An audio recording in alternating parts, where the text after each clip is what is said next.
Wargi Bandung kembali lagi di Ngariung Ngobrol Anak Negeri untuk Bandung. Bagi wargi Bandung yang belum menonton Ngariung episode sebelumnya, bisa langsung scroll dulu YouTube channelnya Diskominfo Kota Bandung. Jangan lupa untuk di like, comment, subscribe, dan di share sebanyak-banyaknya. Nah, seperti biasa nih, tentunya di Ngariung akan selalu menghadirkan narasumber-narasumber yang akan membagikan informasi-informasi yang penting untuk kita simak. Wargi Bandung nih, kalau misalkan kita bicara soal Kota Bandung, tentunya nggak bisa terlepas dari julukan Kota Bandung sebagai kota jasa. Tentunya sebagai kota jasa ini, Kota Bandung selalu ingin menghadirkan yang namanya keamanan, kenyamanan, dan juga ketertiban. Salah satunya yang mungkin saat ini sedang gencar dilakukan oleh pemerintah Kota Bandung yaitu melalui penataan para pedagang kaki lima yang memang khususnya ini cukup agak mengganggu ketertiban lalu lintas maupun jalan-jalan yang memang menghasilkan crowded dari masyarakat sendiri. Nah, tentunya kan kita juga ingin ya melihat Kota Bandung sudah indah, semakin indah dengan ketertiban yang ada. Nah, untuk hari ini Teh Adel akan langsung ngobrol nih sama salah satu satuan ataupun Satpol PP Kota Bandung yang memang menjaga ketertiban, keamanan, dan juga kenyamanan Kota Bandung. Langsung aja kita sapa narasumber kita pada hari ini. Assalamualaikum Bapak. Waalaikumsalam warahmatullahi wabarakatuh. Kumaha damang Pak? Alhamdulillah sehat. Alhamdulillah Semangat. semangat. Sebelumnya Iya. makasih banget nih Pak Iya. udah menyempatkan datang ke Ngariung di tengah-tengah kesibukannya ya Pak ya. Iya. Luar biasa padat banget nih Pak. Mungkin sebelum kita ngobrol-ngobrol Pak, alangkah baiknya mungkin berkenalan dulu nih Pak. Karena mungkin sebagian wargi Bandung ada yang belum mengenal Bapak, silahkan untuk memperkenalkan diri. Baik, terima kasih wargi Bandung. Nah, perkenalkan saya Rasdian Setiadi, SIPMM, Kepala Satpol PP Kota Bandung, eh, yang mewadahi jajaran Satpol PP yang ada di Kota Bandung, termasuk juga Linmas yang ada di Kota Bandung sampai ke tingkat kewilayahan, kecamatan dan kelurahan. Terima kasih. Baik, Pak Rasdian. Ini luar biasa sibuknya ya Pak ya, karena setiap hari memang yang berseragam hijau, agak keabu-abuan ini Ya. memang setiap hari kita lihat Pak di jalanan itu. Tapi mungkin Pak selain adanya tadi kan sudah disebutkan juga ya, ketertiban, keamanan, kenyamanan. Nah, sebenarnya apa aja sih Pak kegiatan dari Satpol PP sehari-hari nih Pak? Boleh diceritakan? Baik, terima kasih ya, Dek. Jadi perlu disampaikan memang Satpol PP adalah bagian organisasi, bagian dari pemerintah Ya. yang melaksanakan tugas dan fungsi tertentu ya. Betul. Sesuai amanah undang-undang ya PP 23 2014, kemudian peraturan pemerintah nomor 16 tahun 2018 tentang Satuan Polisi Pamung Praja, mempunyai tugas dan fungsi yang pertama itu menyelenggarakan ketentraman dan ketertiban umum. Betul. Kemudian yang kedua, menegakkan peraturan daerah Ya. dan peraturan kepala daerah, semacam perwali dan lain sebagainya. Kemudian yang ketiga yaitu melaksanakan perlindungan masyarakat atau yang dikenal dengan Satuan Pelindungan Masyarakat. Jadi seperti itu tugasnya. Baik, jadi memang selain menertibkan juga ini tentunya juga fokus utamanya adalah kepada masyarakat ya Pak ya, ingin memberikan yang terbaik gitu. Nah Pak, mungkin kan tadi juga sempat disinggung adanya penertiban dari PKL sendiri. Tapi Ya. sebenarnya apa aja sih Pak program yang dimiliki sama Satpol PP Pak? Baik, terima kasih. Jadi memang ada beberapa program ya, sesuai dengan rencana strategis masing-masing OPD ya. Itu baik itu jangka pendek, menengah, dan jangka panjang yang sudah memang tertuang di dalam rencana jangka program kerja masing-masing OPD, termasuk Satpol PP. Ya kebetulan program kerja Satpol PP itu ada 4 bidang ya. Ya. Bidang PMA yaitu pemberdayaan masyarakat dan aparatur. Kemudian yang kedua bidang ketentraman dan ketertiban umum. Ya. Dan yang ketiga bidang penegakan peraturan daerah, dan yang keempat terkait dengan bidang perlindungan masyarakat. Ini masing-masing punya program kerjanya masing-masing. Atau kita kalau diimplementasikan semacam rencana aksinya ya. Ya. Kita ada rencana aksinya masing-masing sesuai dengan tugas dan bidangnya itu. Ada yang sifatnya yang preemptif, kemudian preventif dan represif seperti itu. Baik. Nah, preemptif itu kalau misalkan di bidang pemberdayaan dan masyarakat dan aparatur itu kita melaksanakan edukasi ya, edukasi, sosialisasi baik yang berupa temu muka, tatap muka, ataupun kita melaksanakan pengawasan secara fisik yang dilakukan oleh yang istilah di Satpol itu ada namanya khusus petugasnya namanya Mojang Dadali. Memang satu sisi dia Mojang semua, Ya. artinya cewek semua Ya. ya. Nah, Mojang Dadali juga ada singkatannya itu. Apa tuh Pak? Jadi monitor, terjangkau, dan terkendali. Oh, Dia melakukan sosialisasi terkait dengan peraturan-peraturan daerah yang ada di Kota Bandung ya.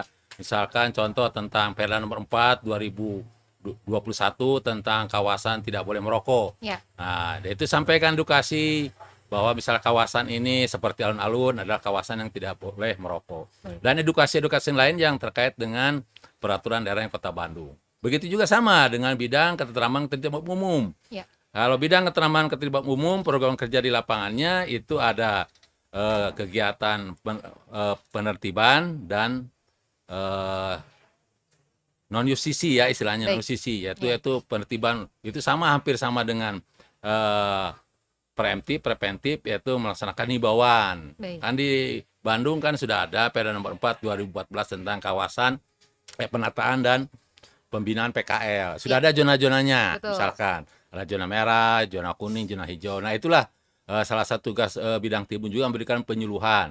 Ya. Nah, kalau memang khusus ada kawasan yang tidak boleh, seperti zona merah, itu kan sudah jelas tuh di pasal 12-nya. Ya, Jadi kawasan yang tidak boleh ada PKL-nya. Ya. Artinya itulah dilakukan penertiban seperti itu. betul. Nah, kemudian yang bidang PPHD itu terkait dengan penegakan, terkait dengan justisi. Ada 10 yang menjadi prioritas tertib Kota Ya. Bandung. Ya, misalkan tertib terkait dengan minol, ya, Perda minol, kemudian Perda reklame, kepariwisataan, izin usaha, bangunan, Perda terkait dengan komunikasi dan sebagainya. Ya.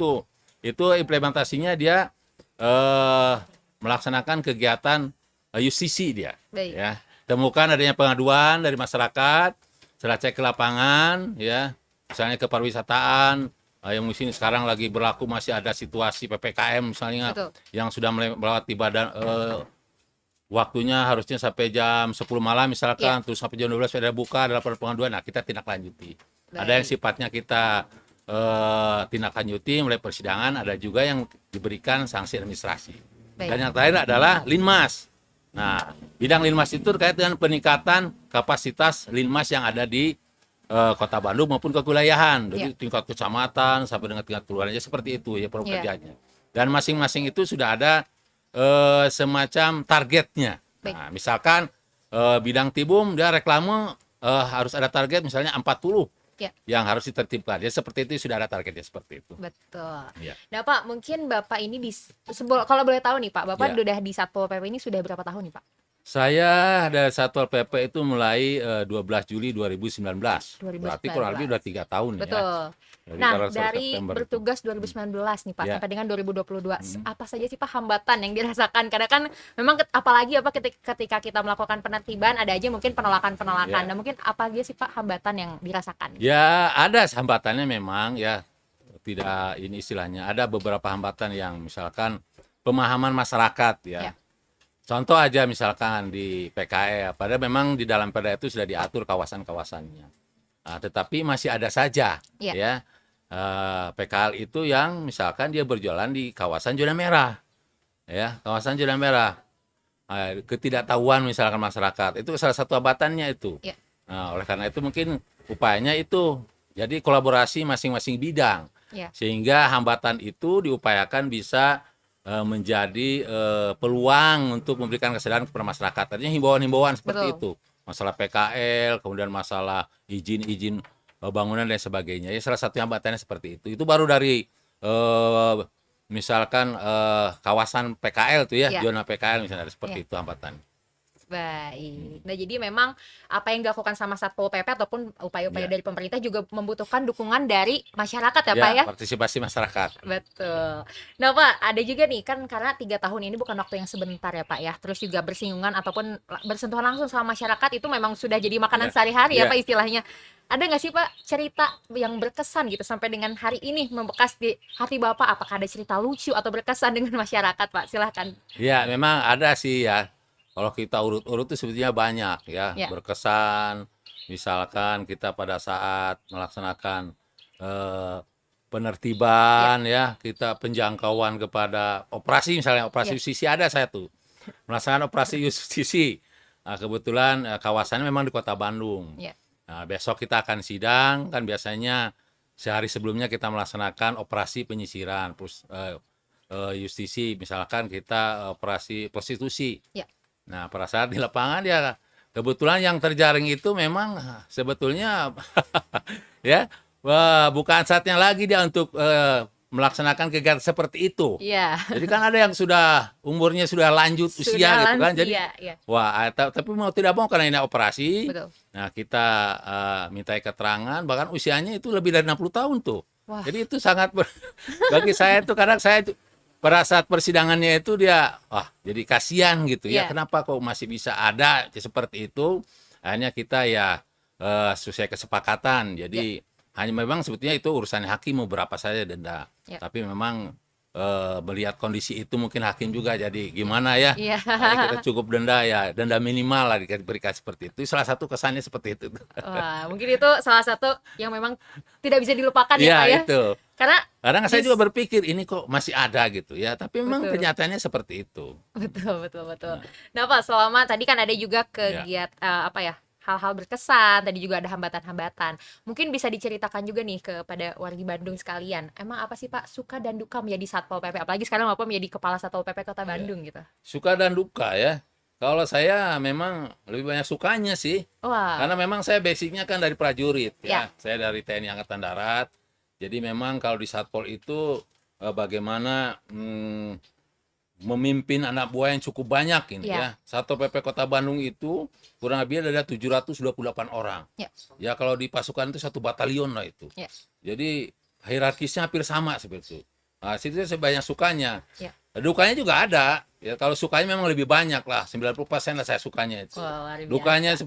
10% tuh ya kadang saya sedih ya. Iya, Sedih misalkan lihat anak buah pada saat apel kok ini pada kemana ini, misalkan ada beberapa orang yang sakit iya, ya. Terus sedih pada saat kita melaksanakan penertiban sesuai aturan SOP ya, masih ada juga iya. masyarakat yang belum mengerti ya. Bahkan kita habislah kalau cacian memang biasa itu. Betul, betul, betul, betul. Cacian, makian, keluar apa yang dari mulutnya itu sudah Betul. biasa. Tapi kadang sedih kalau pas ada buah sakit, Iya, ya ada yang ya ada halangan dan sebagainya. Sedih juga kalau misalkan ada buah, ada yang melaksanakan satu dua orang yang melaksanakan pelanggaran gitu iya, ya. Sedih juga saya itu. iya. Oh, berarti saya harus lebih mawas diri lagi nih, ya. Tapi memang reward and punishment itulah diterapkan di situ. Betul, Ya, betul. mana ada pelanggaran tidak sesuai ketentuan ya kita itu kan yang baik ya kita angkat, kita berikan prestasi, yang pelanggaran ya mau tidak mau ya. Kan Iya, kita banyak PHL-nya ya, honorernya juga iya. banyak. Betul, betul. Hampir 400 lebih itu. Jadi kalau diikat perjanjian kontrak, jadi kalau sudah melanggar ada kaitan dengan pidana, narkoba dan sebagainya ya mau tidak mau itu ya istilahnya mah langsung kita keluarkan. Seperti itu. Baik. Nah, Pak, mungkin kembali lagi nih, Pak, karena kan memang salah satu yang sekarang lagi sedang gencar gitu ya Ya, dilakukan adalah penertiban PKL ini, Pak. ya. Sebenarnya di Kota Bandung sendiri sudah sejauh apa sih, Pak, untuk penertiban PKL, Pak? Baik, terima kasih ya. Ini memang terkait penertiban PKL ya. Ya, Kita sudah ada regulasinya sebetulnya. Ada Perda 4 2011 ya, ya. Dan diimplementasikan melalui Perwa 888 dan susunan organisasinya sudah terbaru sekarang itu di Kepal 51123 yang dikeluarkan Dinas UMKM. ya, Nah, kebetulan sekarang ketua Satgasnya adalah Pak Sekretaris Daerah ya, ya, Pak Sekretaris Daerah. Beliau juga sudah dalam waktu cepat maraton ya untuk meminta progres sejauh mana sih ya masing-masing koordinator ini melaksanakan program kerjanya. ya. Kebetulan saya Satpol PP, Kasatpol PP adalah koordinator bidang pengawasan, pengendalian dan penertiban. Baik. Saya udah sampaikan sama beliau terakhir kemarin pada hari Kamis. Ya, Saya petakan ya program jangka pendeknya, jangka menengahnya, jangka panjangnya. Setelah kita data pemetaan memang ada kurang lebih 55 target utama ya, yang perlu dilaksanakan pengawasan, pengendalian dan penertiban di 3 kawasan itu. Ya, kawasan zona merah, zona kuning sama zona hijau. hijau. Jadi sudah ada. Dan sudah ditindaklanjuti juga kemarin hari Selasa saya kumpulkan dari 55 target titik itu ada 13 kecamatan dibagi sesuai dengan di sini. Ada yang misalnya kecamatan Sukajadi itu ada satu target kawasan zona merah PKL Ya, Sukajadi itu. ya. Itu kawasan zona merah itu. Nah, itu salah satu termasuk juga di kecamatan yang lainnya. Jadi kemarin sudah kita sampaikan, kita paparkan secara garis besar kepada seluruh camat dan Porko Pircam, Ya, ya, Pimcam, disampaikan seperti itu programnya. Nah, untuk nanti tidak lanjuti saya bersama-sama. Nanti setelah kita laksanakan 13 kecamatan, nanti kita undang juga per kecamatan. Jadi Ya. lebih teknis lagi. Kita undang termasuk PKL-nya kita undang. Jadi memang untuk penertiban PKL ini terus berprogres ya Pak Ya, ya? berprogres itu. Baik. Nih Pak, ini kan ada juga nih kita pertanyaan dari subscribers nih Pak, dari Ya, penonton yang di rumah nih Pak. ya. Mengingat tugas dari Satpol PP ini kan tidak bisa dikatakan mudah ya Pak ya, Ya. karena setiap hari bersinggungan dengan masyarakat secara langsung gitu. Harus telaten gitu ya Pak ya. Sebenarnya ada nggak sih Pak pelatihan khusus untuk para anggota Satpol PP? Ya. Apa mungkin seperti wajib militer atau seperti apa Pak? Iya, kita memang di Satpol PP ada yang namanya Diksar. Ya. Itu setiap aparat Satpol PP itu harus pendidikan dasar Satpol PP. Kebetulan termasuk Linmas. Ya. Nah, kita ada pelatihannya dan peningkatan kapasitas itu. Biasa kita sudah kerjasama dengan jajaran kepolisian maupun TNI. Ya. Kalau TNI itu dengan Rindam 3 Siliwangi, ada pelatihan Linmas misalkan di Yodik Bela Negara ada di situ. Di situ berikan baik. pembekalan terkait dengan yang dasar ya, yang basic misalkan peraturan baris berbaris, kemudian penghormatan, kemudian berbuat apa kalau misalnya terjadi ada bencana, terjadi ada kecelakaan dan sebagainya. Jadi berikan pembekalan itu termasuk juga dari Satpol PP sendiri memberikan pembekalan tentang peraturan daerah yang ada di Kota Bandung. Nah, Ya. ini penting supaya nanti minimal anggota Linmas maupun anggota Satpol yang ada di Satpol PP itu bisa memberikan pengetahuan lah, minimal pengertian sedikit kepada masyarakat seperti itu. Ada. Baik, jadi memang semua anggota dari Satpol PP ini sudah terlatih dan juga kompeten ya Ya. Pak ya. Baik Pak.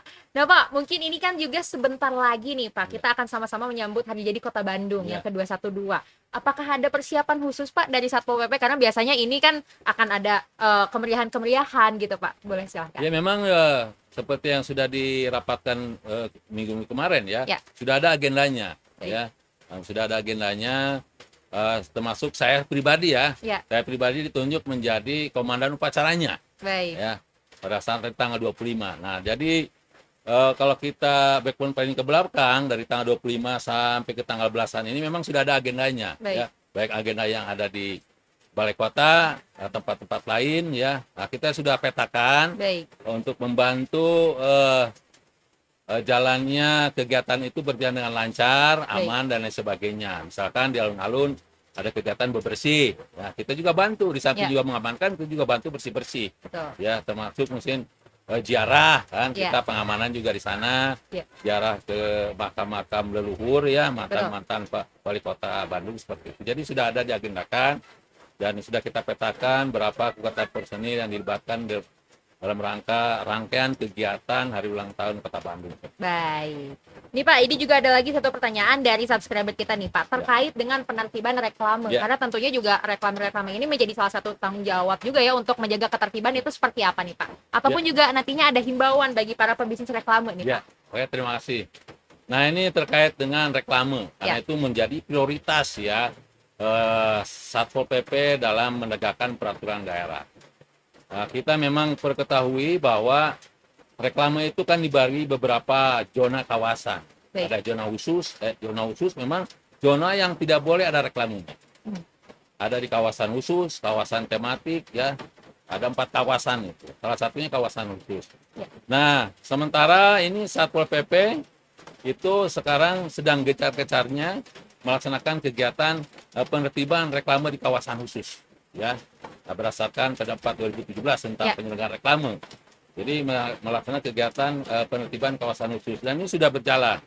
Kita sudah mulai dari awal, sekarang kawasan khusus alhamdulillah sudah bersih. Ya. Kawasan Jalan Wasu Kencana. Ya. Di situ ada 16 titik reklame, baik Videotron, kemudian Bando dan sebagainya ya. Alhamdulillah sudah. Kemudian yang di jalan bulan Agustus ini, kemarin di Jalan Taman Sari, Ya. ada 10 titik, alhamdulillah juga selesai.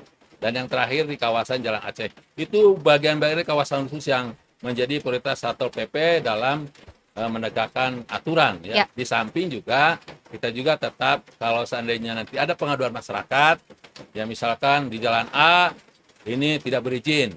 Kemudian kita konfirmasi dulu Betul. ke bagian perizinan, apakah betul ini tidak ada izinnya atau tidak. Kalaupun tidak, misalnya tidak ada izinnya, kita juga tindak lanjuti. Minimal kita melaksanakan, kalau bisa kita laksanakan penertiban, tapi minimal kita laksanakan penyegelan dulu seperti itu. Baik, jadi memang reklame ini juga membutuhkan izin ya Pak Ya. ya. Dan sebelum melakukan penertiban ada konfirmasi terlebih dahulu ya Pak ya. Kita memang ada, walaupun dalam Perda itu, Ya. kawasan khusus itu dapat dilakukan penertiban tanpa pemberitahuan. Ya.